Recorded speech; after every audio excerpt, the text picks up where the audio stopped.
শুনতে পাচ্ছেন? এটা কিন্তু জ্ঞানজাম নয়, গুঞ্জন, পাখিদের গুঞ্জন। সারা দিনের জমিয়ে রাখা গল্পগুলো একসাথে সবাই বলছে। কেউ বলছে, জানিস আজ একদমই খাবার পাইনি। কেউ বলছে, আজ ভরপেট খেয়েছি। কেউ বা বলছে, আজ শিকারীর ফাঁদে প্রায় আটকা পড়েই গিয়েছিলাম। কেউ বা বলছে, আজ একটি অনাকাঙ্ক্ষিত বিপদ থেকে রেহাই পেলাম। একসাথে গল্প করছে, দেখছেন?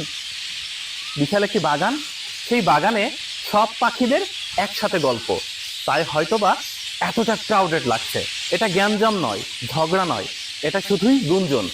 মনে পড়ছে বাংলার প্রকৃতির প্রাণ পুরুষ জীবনানন্দ দাশের সেই বিখ্যাত কবিতা বনলতা সেনের কথা। সমস্ত দিনের শেষে শিশিরের শব্দের মতন সন্ধ্যা আসে, ডানার রৌদ্রের গন্ধ মুছে ফেলে চিল, পৃথিবীর সব রং নিভে গেলে পাণ্ডুলিপি করে আয়োজন, তখন গল্পের তরে জোনাকির রঙে ঝিলমিল, সব পাখি ঘরে আসে, সব নদী ফোরাই জীবনের সব লেনদেন, থাকে শুধু অন্ধকার, মুখোমুখি বসিবার বনলতা সেন। সারাদিনের জমিয়ে রাখা গল্পগুলো সবাই একসাথে বলছে। তাই হয়তোবা এতটা শব্দ, যে শব্দ যন্ত্রণার কারণ নয়, শুধুই মধুরতা, মায়াবী। দেখছেন, পৃথিবীর এমন কোনো শব্দ আছে যে শব্দে মানুষ বিরক্ত হয় না? কিন্তু এই শব্দে কেউ বিরক্ত হয় না।